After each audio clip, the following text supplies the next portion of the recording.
Hai guys, kalian masih bersama teman Kepo dalam membongkar penyesatan yang dilakukan Saiful Karim. Oke, lanjut nih. Tapi kayaknya pemisahan jemaah laki-laki dan perempuan bukan hal yang krusial di masjidnya Saiful Karim. Nah, sekarang kita masuk ke ajarannya Saiful Karim, yang sama sekali nggak sesuai dengan ajaran Islam. Sebelumnya, aku kasih tahu dulu ya, nggak mungkin kita membahas semua ajarannya. Tapi aku udah pilihin nih buat kalian beberapa ajarannya. Pertama, kalau kalian kayak aku yang udah ngamatin banyak ceramah dia, kalian akan lihat ada beberapa ajaran yang berusaha dia tanamkan kepada audiensnya nih. Yaitu satu, dia berusaha nanemin kalau Allah itu adanya di dalam diri manusia yang sama sekali nggak ada dalam ajaran Islam. Dan seringkali dia jadiin dasar alasannya adalah surat Al-Qaf ayat 16 yang isinya bahwa Allah lebih dekat dari urat leher kita. Padahal kan maknanya nggak kayak gitu. Tapi maknanya dengan kemahakuasaannya Allah, Allah mampu mendengarkan setiap perkataan, setiap bisikan, bahkan apa yang terbersit di dalam hati manusia. Jadi, doktrin yang berusaha dia tanemin itu sama sekali nggak masuk akal. Karena maaf nih ya, kalau kita lagi BAB gitu ya, masa iya kita bawa-bawa Allah yang ada di dalam diri kita kan? Nah terus selain itu, manusia kan suka ada yang berbuat jahat gitu kan? Berarti Allah yang ada di dalam diri dia juga lagi ikut buat jahat dong. Jadi benar-benar menurut aku ini nggak masuk akal dan di luar ajaran Islam sih. Tapi buat lebih jelasnya, gimana Saiful Karim mencoba mendoktrin jemaahnya dengan hal ini? Kita lihat bareng-bareng. Nyata berarti Tuhan dalam diri Ibrahim. Ibrahim sedang mengatakan pada ayahnya, pada kaumnya, kalau Tuhanku itu nyata dalam diriku. Jadi manusia bersama dengan Allah. Dekat nggak Allah? Kata siapa Allah dekat? Kata Allah. Bahkan Allah bilang, aku lebih dekat kepadamu melampaui dekatnya urat nadi lehermu. Wa nahnu aqrab ilaihi min hablil warid. Jadi pertanyaan saya ulang lagi. Perlukah kita mendekatkan diri kepada Allah? Tidak. Yang diperlukan adalah sedekat itu Allah dengan kita, kok kita tidak mengenalnya. Itu aja. Nah Allah itu ada bersamamu. Lebih dekat kepadamu daripada urat nadi lehermu. Itu alamat dari Allah. Berarti untuk mengenalnya harus di tempat di mana dia ada. Ada di mana dia? Ada bersamamu. Selanjutnya, Padang Arafah tadi, tempat luas, tempat terang untuk mengenal Allah, di luar apa di dalam? Terjawab sekarang? Terjawab, berarti di dalam dirimu. Oleh karena itu mencarinya tidak usah keluar dari dirimu sendiri. Berarti kamu harus melakukan perjalanan ke dalam dirimu sendiri. Jadi sholat itu di mana? Sholat itu di Baitullah. Sholat itu di rumahnya Allah. Sholat itu menyatu dengan Allah. Jadi Nabi Muhammad ketika melakukan pertemuan dengan Allah, dan Allahnya itu tidak di luar dirinya. Contoh sederhana saja. Hampir semua orang kalau ditanya di mana Baitullah, pasti jawabannya di Mekah. Padahal Allah sendiri yang mengatakan aku bersamamu, bahkan lebih dekat daripada urat nadi lehermu. Kata-kata Nabi tadi, awwaluddin ma'rifatullahi ta'ala wa rasul. Awalnya agama mengenal Allah dan Rasul. Jadi harus kita kenalikan dalam diri kita ada dua, Allah dan Rasulnya. Siapa sih yang saya sebut Allah dalam diri saya? Apakah ada dalam diri saya pembimbing saya yang namanya Rasul yang menjadi wasilah saya dengan Allah saya? أم أمنتم من في السماء أن يرسل عليكم حاصبا فستعلمون كيف نذير. Untuk urusan ini, pendapat para ulama terbagi dua. Pertama, yaitu tafwid, yang berkeyakinan berdasarkan Quran dan hadis, bahwa Allah berada di atas arsy-Nya dan menyerahkan semua maknanya kepada Allah tanpa menyamakan Allah dengan makhluknya. Allah subhanahu wa ta'ala bersemayam di atas arsh. Allah subhanahu wa ta'ala melihat. Allah subhanahu wa ta'ala mendengar. Allah subhanahu wa ta'ala mengetahui. Yani, mengawasi. Kan gitu. Allah marah. Allah cinta. Allah ridho. Semua itu nama-nama dan sifat Allah wajib kita imani sebagaimana apa adanya. Kata Imam Syafi'i rahimahullah, saya beriman kepada apa yang Allah sampaikan tentang dirinya seperti yang Allah inginkan. Gitu kan. Dan saya juga beriman kepada apa yang disampaikan Rasulullah SAW sebagaimana apa yang diinginkan oleh Rasulullah SAW. Jadi kita harus memang seperti itu konsepnya. Kalau masalah Allah SWT dikatakan bersemayam, ya bersemayam di atas arsy, tapi tidak boleh ada penyerupan dengan makhluk. Tidak bisa, tidak jangkau. Bapak Ibu sekalian, akal kita ini dengan anggota tubuh, hati nurani, anggota tubuh, tangan, kaki, segala ini diberikan oleh Allah sebagai fasilitas untuk tunduk pada wahyu. Pahamin poin ini ya.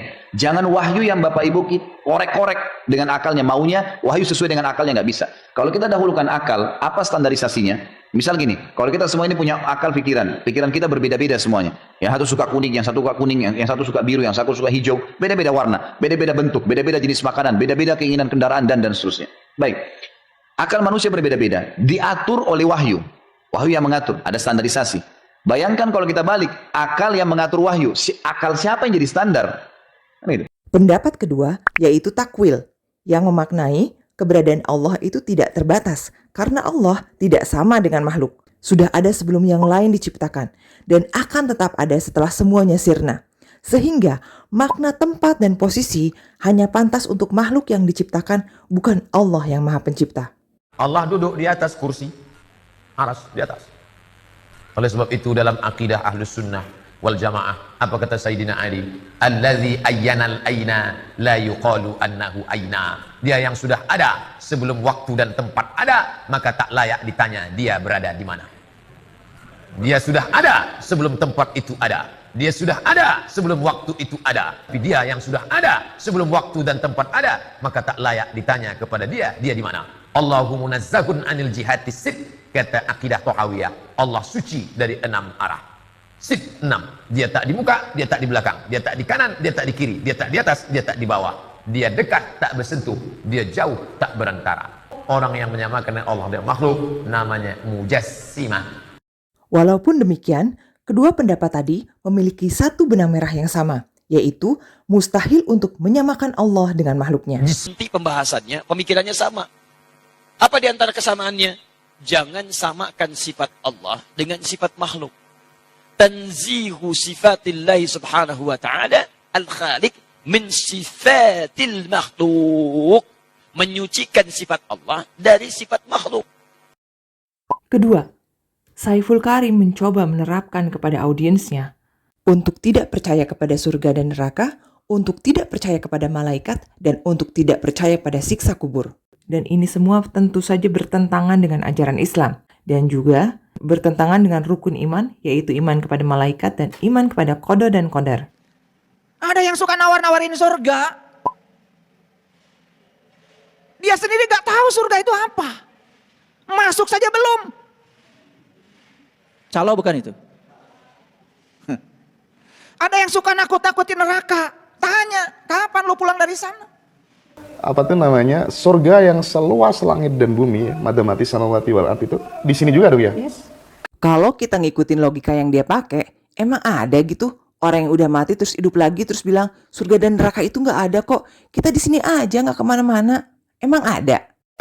Ruang kehidupan ini mau jadi surga, jadi neraka, terserah kita.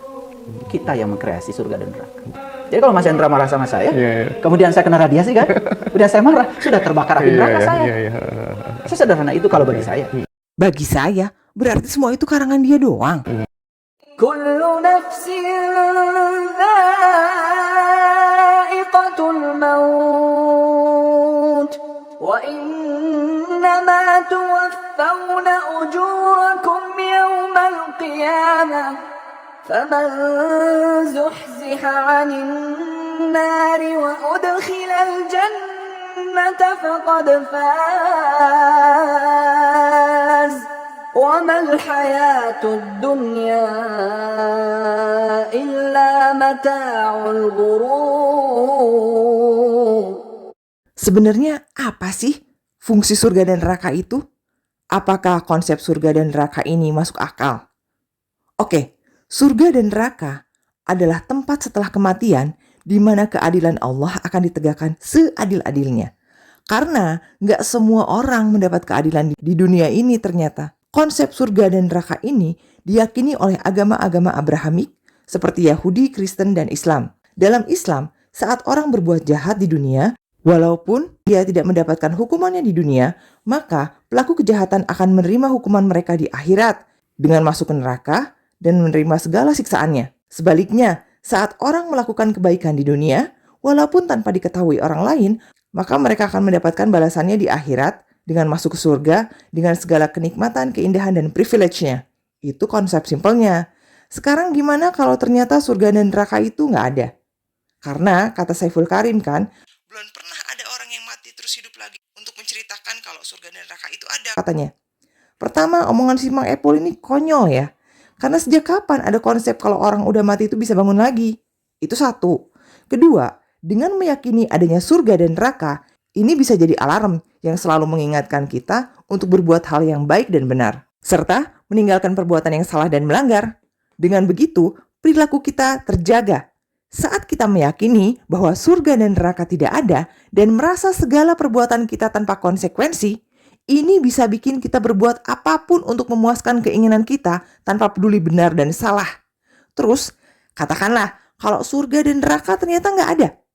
Maka, orang-orang yang selama ini berbuat baik dan menjauhi pelanggaran, ya nggak rugi apa-apalah. Minimal mereka meninggalkan nama yang harum di dunia, ya nggak? Tapi sebaliknya, saat surga dan neraka ternyata ada, orang-orang yang selama ini berpikir kalau setiap perilaku mereka nggak akan dapat balasannya, rugi banget cuy. Karena ternyata mereka harus membayar segala kejahatan yang mereka pikir nggak akan mereka dapat balasannya. Jadi, tetap aja, orang-orang yang percaya surga dan neraka akan jauh lebih beruntung dibandingkan mereka yang tidak percaya surga dan neraka. Jadi, kalau setelah mati itu, apa ini ya, apa tuh namanya, katanya ada siksa kubur ya. Nah, kira-kira beneran apa enggak ya siksa kubur itu kira-kira? Ya, saya tidak bisa menjawab sesuatu yang saya tidak mengalaminya, Oke. Mas Hendra. Karena saya belum dikubur, jadi saya nggak bisa cerita dan tidak bisa menjawab itu. Tapi saya punya perspektif yang berbeda. Hah? Gimana? Dia menyebarkan ajarannya berdasarkan perspektif dia sendiri. Aduh, parah banget sih. Nyebarin ajaran katanya ajaran Islam, tapi bukan berdasarkan sumber hukum Islam, Quran, dan hadis, tapi berdasarkan perspektif dia sendiri. Ya bukan Islam lah itu namanya. Epul. Bagi saya ya, siksa kubur itu di sini. Di dalam diri. Kuburan itu tubuh saya. Yang tersiksa itu adalah diri sejati saya.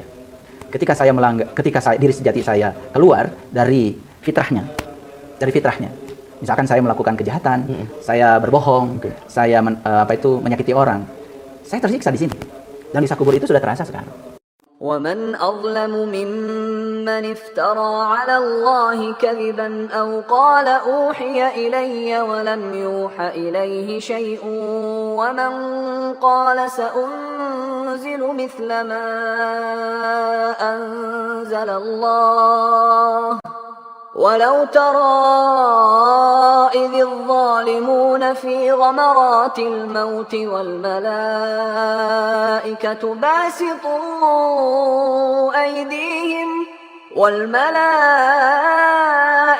باسطوا أيديهم أخرجوا أنفسكم اليوم تجزون عذاب الهون بما كنتم تقولون على الله غير الحق وكنتم عن آياته تستكبرون. Nah, berarti mungkar dan nakir itu dia hanya simbol atau bagaimana ya? Malaikat itu artinya karep. Oke. Karep. Bukan sosok yang kemudian turun pakai apa tuh namanya sayap kayak Naruto apa bukan ya? Bagi saya tidak begitu. Jadi bagi saya yang namanya malaikat itu adalah karep, tekad. Jadi sebetulnya yang namanya munkar dan nakir adalah karep dalam diri saya, tekad pada diri saya untuk memunculkan pertanyaan siapa Tuhan saya, siapa Rasul saya. Bismillahirrahmanirrahim. Alhamdulillahi fatiris samawati wal ardi ja'ilil malaikati rusulan uli ajnihatin mathna wa thulatha wa ruba' yazidu fil khalqi ma yasha' inna allaha ala kulli syai'in qadir. Ini konyol sih. Dia menggiring orang muslim untuk tidak percaya surga dan neraka, untuk tidak percaya malaikat, dan untuk tidak percaya siksa kubur. Alasan dasarnya berdasarkan apa? Perspektif dia cuy. Aduh, Sedangkan yang menerangkan bahwa surga dan neraka itu ada, malaikat itu ada, dan siksa kubur ada adalah Quran dan hadis yang kebenarannya udah teruji. Bahkan banyak penelitian ilmiah modern yang mengakui kebenaran-kebenaran sains Quran. Nah, ini siapa dia? Ngerasa lebih pintar dari Allah gitu? Karena Quran kan firman Allah. Nah, perspektif dia itu di mana posisinya dibandingkan firman Allah? Kocak sih. Dan jelas guys, ini merupakan upaya penyesatan yang nyata yang dilakukan Saiful Karim terhadap audiens muslimnya. Hal ketiga yang coba ditanamkan Saiful Karim kepada para audiensnya adalah benar dan salah itu nggak penting. Dan ini menurut aku di luar Nurul sih. Karena gimana bisa suatu lingkungan berjalan dengan baik saat orang-orang di dalamnya udah nggak menjadikan nilai-nilai kebenaran sebagai pegangan. Terus kira-kira apa fungsinya pengadilan kalau kebenaran itu nggak penting? Bukannya pengadilan itu untuk mengungkapkan kebenaran dan keadilan. Selain itu, benar dan salah itu membantu kita membedakan tindakan yang baik dan buruk. Ini jadi dasar moralitas bagi individu dan masyarakat. Dan jangan lupa, hukum dan aturan itu dibuat berdasarkan konsep benar dan salah, yang tujuannya untuk menciptakan masyarakat yang aman dan adil. Terima semua masalah yang terjadi padamu apa adanya. Tangkap pesan-pesan di balik semua itu. Jangan terjebak benar salah. Karena semua yang terjadi, terjadilah. Jadi mereka yang butuh pelajaran X, dapat X. Kalau Y, nanti akan dapat Y lagi. Jadi sebenarnya tidak ada benar salah. Biarkan dia mereka di jalurnya mereka sendiri. Kamu tahu nggak kenapa si Mang Epul ngasih doktrin supaya audiensnya nggak usah mikirin benar dan salah? Apa yang terjadi, terjadilah. Dia bilang. Karena dia tahu banyak hal yang nyeleneh, salah, dan kontroversial dalam ajaran dia. Kalau kalian kritis dan cari tahu ajaran dia itu benar atau salah, nah kalian pasti akan nemuin kalau ajaran dia itu salah dan menyesatkan. Nah si Mang Epul nggak mau itu terjadi cuy. Nanti dia bakal kehilangan audiensnya dong. Jadi dia maunya kalian telan itu bulat-bulat apa yang dia omongin. Gak usah pakai mikir. Udah sesatlah sekalian. Yang terjadi, terjadilah. Itu maunya Epul. ولا تلبسوا الحق بالباطل وتكتموا الحق وأنتم تعلمون. 4. Saiful Karim mencoba menanamkan kepada audiens muslimnya kalau sholat dan ibadah lainnya itu bukan hal yang penting.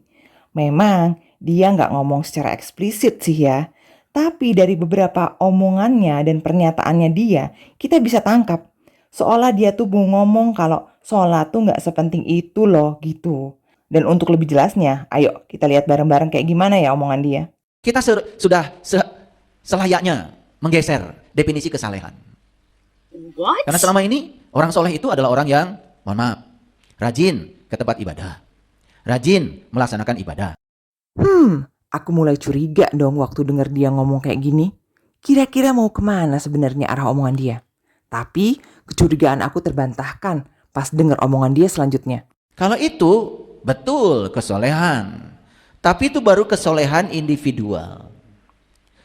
Karena kesalehan yang sebenarnya itu adalah kesalehan sosial. Masih ada tugas pada diri kita untuk membangun kesalehan sosial. Baru aja aku mau punya prasangka baik sama orang ini. Tapi dengan denger dia ngomong kalau kesolehan sebenarnya adalah kesolehan sosial, aku kok nangkepnya kayak dia berusaha bilang orang yang rajin ibadah kepada Allah itu gak sepenting kesolehan sosial gitu. Tapi kita lihat lagi deh, coba mau kemana sebenarnya dia? Kalau kita mau jujur meneliti hadis-hadis tentang ciri orang yang beriman, sampai hari ini saya tidak menemukan ciri orang yang beriman itu rajin ibadahnya. Ciri orang yang beriman itu rajin ke masjidnya. Saya tidak menemukan itu. Dan ya emang bener sih yang dia bilang. Emang gak ada hadis yang bilang secara eksplisit kalau ciri-ciri orang yang beriman itu adalah orang yang rajin melaksanakan ritual ibadah kayak sholat, puasa, zakat, dan lain-lain. Tapi ada tapinya nih. Keterangan eksplisit yang bilang ciri orang beriman itu adalah orang yang rajin melakukan ritual ibadah kayak sholat, puasa, zakat, dan lain-lain itu banyak terdapat di Quran, bukan hadis. Lah, kan sumber hukum Islam utama kan Quran. Ngapain lo jauh-jauh nyari ke hadis Epul? Kalau ada hal-hal yang sifatnya global di Quran, barulah dijelaskan secara terperinci di hadis. Tapi si Epul ini bukannya nggak sengaja ngomong kayak gitu. Justru karena dia paham di hadis nggak ada ayatnya, dia ngomongin kayak gitu. Karena emang tujuan utamanya adalah menjauhkan orang muslim dari ajaran Islam. Kalau orang yang nggak paham denger omongan dia kayak barusan, kan seolah-olah ngejelasin kalau perintah ritual agama Islam yang selama ini dilakukan tuh ternyata nggak ada perintahnya gitu loh. Padahal aslinya perintahnya sejelas itu ada di Quran sampai nggak butuh banyak hadis yang ngejelasin. Di sini kita bisa lihat jelas upaya Saiful Karim menyesatkan audiensnya. Bukannya mengingatkan dan menyemangati audiens muslimnya untuk melakukan rutinitas ritual ibadah. Ini malah ngelakuin ekspos berat sebelah dengan mengungkap kalau di hadis itu nggak ada katanya yang bilang ciri-ciri orang beriman itu yang melakukan ritual ibadah. Kayak sholat, puasa, dan lain-lain. Gitu katanya. Tapi dia seolah menyembunyiin fakta kalau pernyataan secara eksplisit ciri-ciri orang beriman adalah orang-orang yang melakukan ritual ibadah itu banyak banget ayatnya di Quran. Dia sembunyiin tuh. Jelas banget kan? Kelihatan kalau target dia itu biar muslim yang denger dia mikirnya tuh jadi ritual ibadah kayak sholat, puasa, dan lain-lain itu ternyata bukan jadi ciri orang beriman. Karena kata Saiful Karim kan gak ada ayatnya di hadis yang bilang kalau ciri orang beriman itu yang ngelakuin ritual ibadah. Jadi gak dilakuin juga gak apa-apa dong. Walaupun tidak ada dalam hadis yang menjelaskan bahwa ciri-ciri dari orang beriman adalah orang yang melakukan berbagai ritual ibadah seperti puasa, sholat, zakat, dan lain-lain. Tapi jangan salah, di hadis ada perintah untuk melakukan ritual ibadah. Bahkan hadis ini dipakai sama muslim di seluruh dunia. Hadis ini adalah hadis arba'in ketiga yang termasuk hadis sahih yang diriwayatkan oleh Imam An-Nawawi dan lebih dikenal sebagai 5 rukun Islam. الأربعون النووية.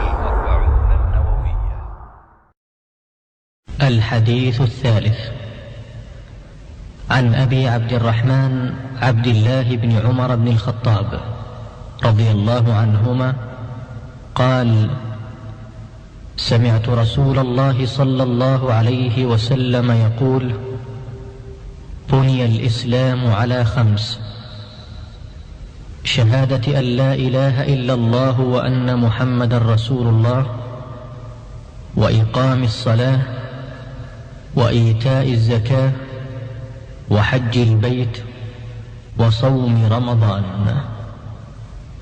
رواه البخاري ومسلم. Kalau barusan aku kasih lihat kalian hadis tentang perintah ritual ibadah yang menjadi 5 tonggak rukun Islam, sekarang aku bakal tunjukin ayat-ayat Quran yang menjelaskan ciri-ciri orang beriman adalah mereka yang melaksanakan berbagai ritual ibadah yang diperintahkan, seperti sholat, zakat, dan puasa. Sebelumnya aku harus jelasin dulu, orang beriman dalam bahasa Arab sebutannya adalah mukmin untuk laki-laki dan mukminah untuk perempuan. Dan kalau sebutannya jamak untuk orang-orang beriman gitu jadi mukminun. Nah, jangankan ayatnya. Yang ngomongin orang-orang beriman, bahkan suratnya aja ada kok. Surat Al-Mu'minun, yaitu surat nomor 23. Sekarang aku ambil contoh ayat dari surat Al-Mu'minun, ayat 1-4 ya. قد أفلح المؤمنون الذين هم في صلاتهم خاشعون والذين هم عن اللغو معرضون والذين هم للزكاة فاعلون. Sekarang kita ambil dari surat lainnya dari Quran. يا أيها الذين آمنوا كتب عليكم الصيام كما كتب على الذين من قبلكم لعلكم تتقون إنما يعمر مساجد الله من آمن بالله واليوم الآخر وأقام الصلاة وآتى الزكاة ولم يخش إلا الله فعسى أولئك أن يكونوا من المهتدين. Jadi bukti dari iman itu bukan ritual ibadah. Oh, ternyata ujungnya dia tuh mau nanemin doktrin ini guys ke audiens muslimnya. Bukti keimanan itu bukan ritual ibadah. Ini doktrin yang mau dia tanemin. Oke, Jadi aku jelasin ya, gini, tadi kan dia ngomong kalau di hadis itu nggak ada yang bilang ciri orang beriman itu adalah orang yang rajin melakukan ritual ibadah. Kalau kita mau jujur meneliti hadis-hadis tentang ciri orang yang beriman, sampai hari ini saya tidak menemukan ciri orang yang beriman itu rajin ibadahnya. Ciri orang yang beriman itu rajin ke masjidnya. Dan seakan menutupi faktanya kalau nyatanya ayat-ayat yang menjelaskan ciri orang beriman itu adalah orang yang rajin melakukan ritual ibadah banyak terdapat di Quran. Di mana harusnya orang menjadikan Quran itu sebagai rujukan utama dulu dong. Iya kan? Kenapa dia lakukan itu? Untuk nanemin di pikiran audiensnya. Oh, nggak ada tuh perintah melakukan ritual ibadah sebenarnya. Makanya dia nggak ungkap faktanya dari Quran karena ujungnya dia mau masukin doktrin ini cuy. Bahwa bukti keimanan itu bukan ritual ibadah. Jadi kalimat ini tuh sebenarnya kan sangat tidak masuk akal ya. Karena justru kita melakukan ritual ibadah tuh kayak sholat dan lain-lain itu sebagai bukti kalau kita beriman alias percaya dan yakin pada Allah dan Rasulnya. Makanya kita menjalankan semua ritual ibadah yang diperintahkan Allah lewat Rasulnya. Jadi kalimat doktrin yang coba ditanamin si Mang Epul tadi itu sebenarnya kalau berdiri sendiri itu sangat gak masuk akal cuy. Dia pun sadar itu. Makanya dia harus membangun narasi dulu di belakangnya untuk mendukung doktrin itu. Karena muslim itu kan berpedoman pada Quran dan hadis ya. So, dia berusaha cari ayat pendukung di Quran. Tapi karena di Quran lengkap, jadi nggak bisa mendukung doktrin dia. Makanya dia pakai hadis. Jadi dia jadiin hadis sebagai dasarnya. Kan kalau orang-orang nggak paham agama denger dia ngomong, oh kan di hadis nggak ada yang bilang ciri orang beriman adalah orang yang melakukan ritual ibadah. Berarti bener tuh yang dia bilang. Bahwa bukti keimanan itu bukan ritual ibadah. So, doktrin itu terdukung oleh narasi dia sebelumnya. Bahwa di hadis gak ada yang nyebutin ciri orang beriman itu yang rajin melakukan ritual ibadah. Jadi gak dilakuin juga gak apa-apa dong. Kan gak ada perintahnya. Paham kan sekarang? Lalu ritual ibadah kedudukannya di mana? Itu cuma alat. Kata cuma alat ini jelas adalah penegasan dari dia untuk meremehkan ritual ibadah. Jadi biar muslim mikirnya, oh pertama ritual ibadah itu cuma alat. Kedua di hadis kan gak ada yang nyebutin ciri orang beriman itu yang ngelakuin ritual ibadah. Ketiga karena ritual ibadah bukan bukti keimanan. Jadi gak usah dilakuin juga gak apa-apa dong. Targetnya menyesatkan muslim. Menjauhkan muslim dari ajaran Islam. Ya sedikit-sedikit dengan merusak pola pikir mereka. Bikin mereka nggak melakukan ritual ajaran mereka. Ujung-ujungnya mengeluarkan mereka dari keislaman. Dan semua ini bikin aku keinget sama salah satu komentar di reelsnya Saiful Karim. Yang curhat. Karena kakaknya yang dulu baik sering ajak anak-anaknya pergi ke masjid. Justru sekarang jadi berubah setelah dengar ceramah-ceramahnya Saiful Karim. Bukannya berubah jadi lebih baik. Tapi bahkan kakaknya sekarang udah tidak pernah sholat, gak pernah puasa Ramadan, bahkan sholat Id pun gak pernah lagi. Dan sekarang kakaknya jadi suka marah-marah. Dan anak-anak dan istrinya pun bahkan sering dibentak-bentak. Ini bukti jelas, begitu dahsyat pengaruh doktrin Saiful Karim terhadap orang-orang yang belum memiliki fondasi iman yang kuat.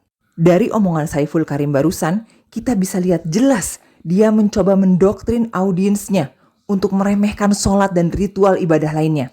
Kalau ini gak cukup bikin kalian kaget, berikut ini aku akan kasih lihat kalian gimana Saiful Karim melakukan permainan kata-kata buat memanipulasi psikologis audiensnya. Dengan tujuan ya sama, agar audiensnya berhenti untuk melakukan ritual ibadah seperti sholat, puasa, dan lain-lain. Intinya sih, dia berusaha menjauhkan muslim dari ajaran Islam. Jadi mendirikan sholat itu artinya kitanya harus berdiri dulu, harus bangkit dulu. Apa yang harus dibangkitkan? Kesadaran. Kesadaran yang harus dibangkitkan dulu. Jangan sampai kita sholat dalam keadaan tidak sadar. Nah tidak sadar artinya tidak eling artinya tidak ingat. Sepanjang sholat yang diingat yang lain-lain, itu yang disebut dengan mabuk ketika sholat. Sekarang saya kasih pertanyaan produktif lagi. Ibu-ibu, bapak-bapak, kalau lagi mabuk, bapak ibu sholat nggak? Amit-amit, saya nggak pernah mabuk.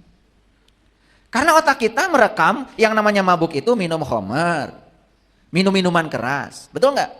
Lah yang kayak gitu nggak usah dimasalahkan. Karena orang lagi minum khamar, minum minuman keras, boro-boro ingat sholat. Kedangkalan pikiran kita, itu yang menyebabkan kita jadi salah persepsi. Menyangka diri tidak mabuk. Padahal ketika kita tidak eling, tidak sadar, tidak tahu yang kita sembah, kan sebetulnya kita sedang mabuk. Makanya pantas kalau di Quran ada kata-kata, ya, orang yang mabuk tidak boleh mendekati tempat sholat. Makanya Nabi Muhammad mengatakan awal agama adalah mengenal Allah. Supaya ketika menjalankan agama tidak mabuk. Sehingga selalu eling, waspada. Lah, gimana maksudnya coba? Orang yang jelas-jelas mabok minuman keras, gak ingat apa-apa, dia bilang jangan dipermasalahkan. Sedangkan orang yang pas sholat konsentrasinya kepecah, ingat hal yang lain, dia katain mabok. Aneh banget kan? Malah dia ngatain lagi, kalau orang nganggap orang yang minum minuman keras itu sebagai orang mabok, adalah orang yang pikirannya dangkal katanya. Gimana coba? Dan semua yang dia doktrinkan itu tanpa sumber dasar yang jelas lagi. Padahal Rasulullah SAW dan para ulama terdahulu aja gak ada yang ngomong kayak gitu. Sekarang kalau konsentrasi kepecah dikit saat sholat dikatain mabok, terus orang yang beneran gak sadar atau gak eling gara-gara minuman keras, apa dong namanya? Faktanya saat orang konsentrasinya teralihkan saat sholat itu hal yang wajar. Walaupun itu bukan hal yang baik ya. Tapi hampir semua orang tuh pasti ngalamin itu. Tapi lebay banget dia katain mabok. Tapi ya kita harus inget, emang tujuan dia kan buat ngejauhin muslim dari ajaran Islam. Jadi harapannya dia ngomong gini tuh, biar kalau ada orang yang susah konsentrasi saat sholat, mereka putusin, ya udah nggak usah sholat sekalian deh. Takutnya kalau sholat kan nggak bisa konsen. Nanti masuk kategori mabok lagi. Sedangkan orang mabok kan ngedeketin tempat sholat aja dilarang. Nah gitu guys. Emang tujuannya untuk menjauhkan muslim dari ajaran Islam. Robot hidup apa mati? Ya mati. Pertanyaan berikutnya, robot punya kesadaran apa tidak? Itu. Dia itu mati, tidak punya kesadaran, kerjanya mekanistis, rutin, sangat mekanistik dan rigid. Sangat mekanistik dan kaku, maksudnya kalau nggak ngerti rigid, kalian ngulang tadi saya bilang rigid. Ketinggian ini kuliahnya. Kaku lah gitu, ya. Itulah robot. Maaf, sekarang kita tarik ke dalam kehidupan kita. Subuh sholat, duhur sholat, asar sholat, maghrib sholat, isya sholat, mau tidur sholat witir. Hanya menjalankan mekanistik tanpa kesadaran. Saha eta teh. Ngaku. Kalau kalian cuma sholat dan mekanistik, hanya melaksanakan itu saja, ngikutin kebanyakan orang. Terus apa bedanya dengan robot? Sepanjang kalian tidak sadar dengan sholat kalian. Harusnya sadar dong. Sholat itu adalah sarana untuk mencegah kamu supaya tidak berbuat keji dan munkar. Sholat bukan tujuan. Lalu apa yang kalian lakukan? Ngitung rakaat? Dan merasa sudah menumpuk pahalamu? Inilah yang dikatakan Rasulullah jika kalian sholat dengan tidak khusyuk. Suatu ketika, ada seorang sahabat yang sedang duduk dengan wajah penuh kegelisahan. Matanya menunduk, jemarinya saling menggenggam, seolah ada sesuatu yang berat di hatinya. Ia menghela napas, lalu dengan suara lirih ia berkata, "Wahai Rasulullah, aku ingin bertanya. Aku merasa sholatku sering tidak khusyuk. Kadang teringat urusan dunia, kadang pikiranku melayang entah kemana. Aku takut sholatku tidak diterima oleh Allah. Apakah aku tetap mendapatkan pahala?" Dengan suara bergetar, Rasulullah berkata, "Demi zat yang jiwaku berada di tangannya, sungguh setan tidak akan pernah berhenti berusaha mencuri bagian dari sholat seorang hamba hingga ia teralihkan. Tetapi ketahuilah, Allah tetap melihat usahamu." Lalu beliau menarik napas panjang dan kemudian melanjutkannya. "Wahai saudaraku, jika engkau meninggalkan sholat hanya karena takut tidak khusyuk, maka setan akan menang. Tetapi jika engkau tetap berusaha sholat, meski dengan kehadiran pikiran yang mengganggu, maka ketahuilah, setiap kali engkau berusaha kembali kepada Allah dalam sholatmu, saat itulah Allah menyambutmu dengan kasih sayang." Maka air mata sahabat itu pun jatuh. Ia menangis. Seberapapun dosamu, jangan tinggalkan sholat. Kalau ada orang meninggalkan sholat, dosa besar. Orang yang sengaja meninggalkan sholat, hukumnya dosa besar. besarnya dosa orang yang meninggalkan sholat, keislaman orang itu diperselisihkan oleh para ulama. Siapa yang meninggalkan sholat secara sengaja, faqad kafara jihara, maka kafirlah dia secara nyata. Siapa orang yang tersiksa di dalam kubur? Yang pertama kata Nabi, al-mutakhawidu bis-sholat, yang menganggap enteng sholat. 5. Saiful Karim tidak menganggap Quran itu sebagai perkataan Allah atau kalamullah. Tapi Quran menurut dia adalah wujud dari getaran-getaran ilahi yang telah mewujud jadi pengalaman pribadi dari Rasulullah SAW. Jadi Nabi Muhammad itu mendapatkan wahyu. Apa wahyu? Wahyu itu adalah getaran-getaran ilahi yang sudah mewujud menjadi pengalaman pribadinya Nabi Muhammad. Nah, pengalaman pribadinya Nabi Muhammad itu kemudian disampaikan kepada para sahabat. Dan kemudian ditulislah menjadi suatu tulisan. Awalnya hanya bersifat pemahaman. Jadi kalau gitu pemahaman dulu, tulisan dulu. Pemahaman dulu. Apa yang beliau pahami, yang disampaikan oleh Allah, harus disampaikan kepada umat. Nah, dalam rangka disampaikan kepada umat, maka karena beliau terbatas, tidak mungkin disampaikan dengan kata-kata, kan usia beliau juga cuma 23 tahun. Jadi dengan demikian, semua pengalaman spiritual beliau ditulis dalam bentuk tulisan. Sehingga mewujudlah yang namanya Al-Quran. Sama seperti Sang Buddha, Siddhartha Gautama. Beliau menangkap pesan-pesan ilahi. Ditangkap oleh beliau jadi pemahaman, ditulis jadi Dhammapada. Tentu yang ditangkap itu bukan kata-kata. Makanya saya sering mengatakan bahwa yang namanya wahyu itu getaran-getaran ilahi. Bukan kata-kata. Bukan kata-kata. Bukan suara. Bukan suara. Bukan suara. Karena menjadi kata-kata, menjadi suara, ketika sudah ditangkap menjadi suatu pemahaman, otomatis harus disampaikan dalam bentuk kata-kata. Terus, apa benar nih omongan Saiful Karim yang bilang bahwa Quran itu getaran-getaran ilahi yang mewujud jadi pengalaman dan bentuk awalnya adalah pemahaman, bukan kata-kata maupun suara? Nah, di sini ada 2 poin yang harus kita cermati dari omongannya Saiful Karim. Pertama, menurut Saiful Karim, Quran adalah getaran-getaran ilahi yang mewujud menjadi pengalaman pribadi Rasulullah SAW. Yang kedua, menurut si Mang Apple ini, bahwa Quran awalnya turun dalam bentuk pemahaman, bukan kata-kata ataupun suara. Oke, sekarang aku jelasin dulu ya satu persatu. Pertama, Quran bukan hanya sekedar getaran ilahi, tapi Quran benar-benar firman Allah atau perkataan Allah. Bukan getaran ilahi yang mewujud jadi pengalaman Rasulullah. Kalau Quran cuma getaran ilahi yang mewujud jadi pengalaman Rasulullah, berarti dengan kata lain, Quran itu hasil ciptaan Rasulullah dong. Gimana mungkin bisa di Quran banyak ayat-ayat yang menyebutkan tentang banyak hal yang baru terkonfirmasi kebenarannya secara sains akhir-akhir ini. Sedangkan 1500 tahun yang lalu saat Rasulullah menyampaikannya, pengetahuan manusia di zaman itu belum nyampe ke sana cuy.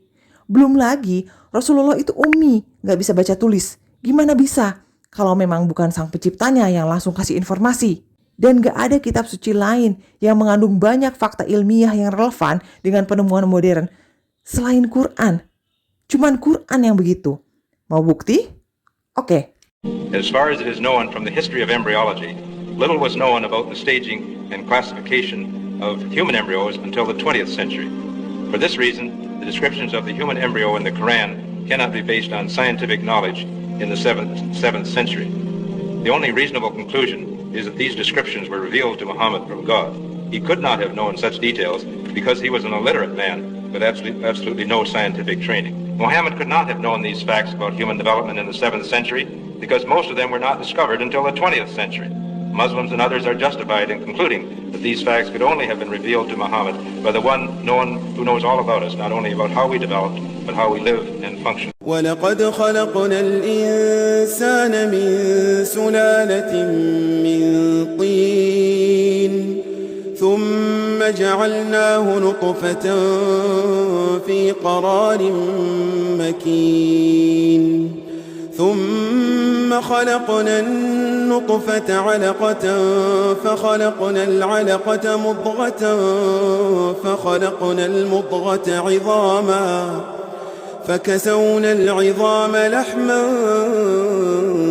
ثم أنشأناه خلقا آخر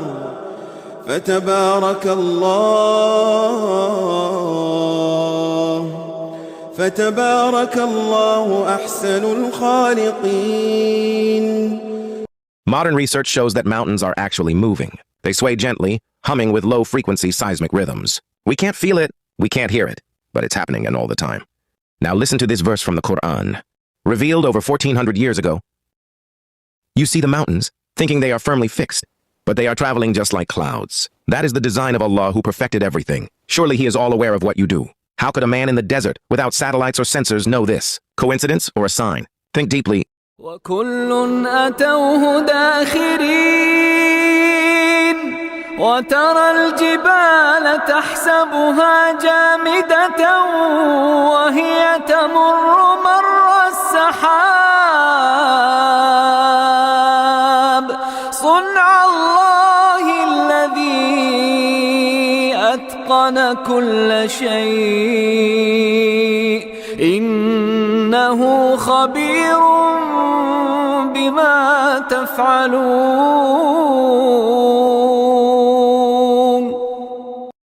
Oke, jadi udah jelas banget dong ya. Nggak mungkin lah kalau Quran itu sekedar getaran-getaran ilahi yang mewujud jadi pengalaman Rasulullah. Sekarang kita soroti klaim satunya lagi dari Simang Epul ini, bahwa Quran itu awalnya turun dalam bentuk pemahaman, bukan kata-kata ataupun suara. Al-Quran itu tidak turun dalam bentuk kertas yang melayang-layang dari langit. Al-Quran itu adalah suara yang didengar oleh Nabi Muhammad SAW yang dibunyikan oleh mulut Jibril alaihissalam. Ketika Jibril membacakan ayat itu, Nabi Muhammad langsung mengucapkannya karena nggak sabar, takut lupa. Lalu kemudian Allah mengatakan, La tuharrik bihi lisanaka lita'jala bih. Jangan gerakkan lidahmu ketika Jibril baca ayat. Inna alaina jam'ahu wa qur'anah. Kami yang akan mengumpulkan bacaannya dan kami yang membacakannya. Jibril membaca didengar Nabi Muhammad SAW. Nabi membaca didengar oleh sahabat. Sahabat membaca didengar oleh tabi'in. Tabi'in membaca didengar oleh tabi'in. Sampailah ke kiai membaca. Jadi jelas omongan Simang Epul ini sama sekali nggak benar. Karena hal ini langsung terbantahkan oleh wahyu pertama yang diterima oleh Nabi SAW, yaitu surat Al-Alaq yang diterima di Gua Hiro, yang disampaikan Jibril secara lisan, di mana Jibril memerintahkan Nabi untuk membaca Iqra, mengucapkan kata-kata, bukan memahami. Iqra bismi rabbikal ladzi khalaq. Bacalah dengan menyebut nama Tuhanmu yang menciptakan. Khalaqal insana min 'alaq. Dia menciptakan manusia dari segumpal darah. Iqra wa rabbukal akram. Bacalah, Tuhanmu lah yang maha mulia. Alladzi 'allama bil qalam.